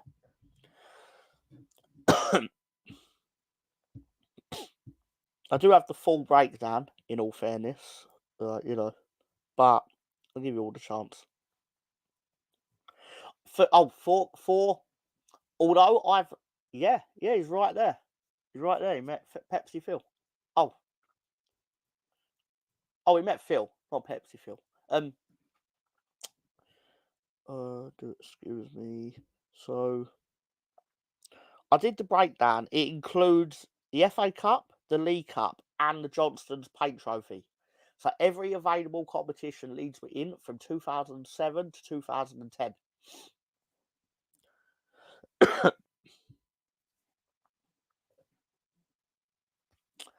Unfortunately, it's not 78 either. It's higher.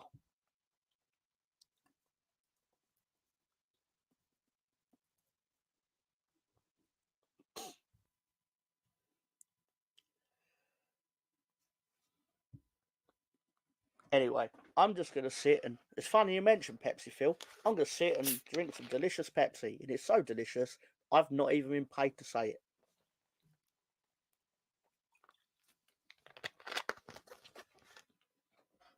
Always preferred it, Coke, even though I drink Coke. That being said, nah, it's not quite that high.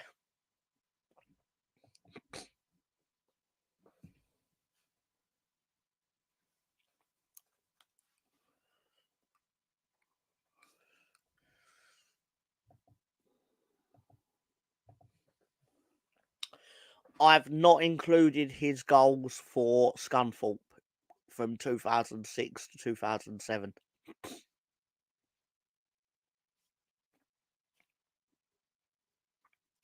It's literally just his 3 seasons while at Leeds in League One.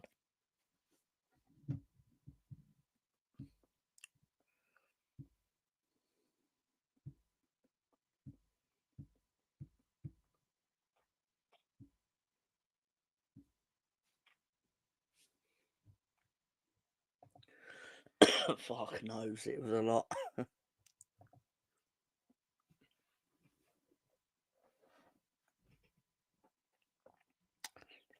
I'll give you all another... Oh, you're very close. You're very close. I'll give you another 30 seconds. Scored a fucking great goal. He did at Old Trafford. I'm sure he scored better, but that was the one that actually had me considering removing my pants at work. It's not true. Ran around the shop. Jimmy says 85. Let's see if he's right. 85 in 152. The breakdown is as such. He scored 72 league goals in 126 league games, 8 FA Cup goals in 9 matches, 4 League Cup goals in 9 matches, and 1 Johnson Paint Trophy goal in 8 matches. Always disappointed me that we never won the Johnson's Paint Trophy. But I always got the feeling we never took it seriously because obviously we was always trying to get out of the League One. But I still think no reason why you can't win that and that. Anyway. So it's fit enough to play 20 minutes per game. Unfortunately, I think modern football demands more than 20 minutes from your star striker. But yeah, so again, thank you, Director John, for putting that together. I wouldn't know how to. Anyway, yeah. So I don't think I'm unfair in suggesting that next week we'll be back with end of season. I could be wrong, but I suspect we'll do this game, and it'll either be a celebration or all right, we're gonna do the 2 playoff games or whatever. So we'll definitely be back next week. We'll probably definitely be back the week after because it'll either be like a season review or playoff review, whatever. And yeah, so yeah. So that being said, I would, yeah, if we're in it, we'll cover the playoff games. This week I could be locked up in that shiny cock shop and I'm very hungover. Yeah, you could do. So that being said, obviously, so we love Director John and we do thank him for his help and support every week. And yeah, thank you all for. Remember, he scored an amazing goal for Everton. To be fair to him, it was. I think it was for Everton against Chelsea. I could be wrong, but he basically like ran like the halfway line or something like that. But yeah, he was a solid player. Solid player. Nothing better than getting promoted at Wembley. It is if you achieve it, yeah. My one thing is, as much as I'll sit here and be like, "Oh, well, thank you," as much as I knew it was against a team that played in blue, another team that played in blue. Anyway, nothing better than getting promoted at Wembley. There has to come a time where you do win the playoffs. You do it enough times, you got to win at some point. But anyway, again, Glenn says thanks for that, John. But no, seriously, thank you all. Well, unless Russ has a question, because he likes chiming in with a question, and I'll gladly facilitate everyone having a go at it. But if he doesn't, it's absolutely fine. I'll go and rest my voice. Oh, but there is one in my head where it was very good, but it wasn't for Leeds. It was for Everton.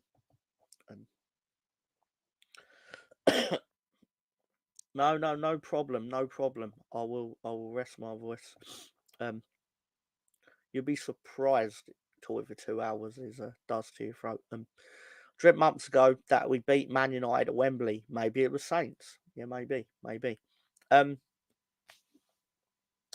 So again, thank you to everyone for supporting the show, which I do kind of take as supporting me, whether that's true or not. So yeah, awesome stuff. Thanks to people from Jess's community that have come over and supported the show, supported Leeds. Thank you to people from Gary's community, Russ, Jimmy, Lolo's community as well. Like people coming together in the name of Leeds. Awesome stuff.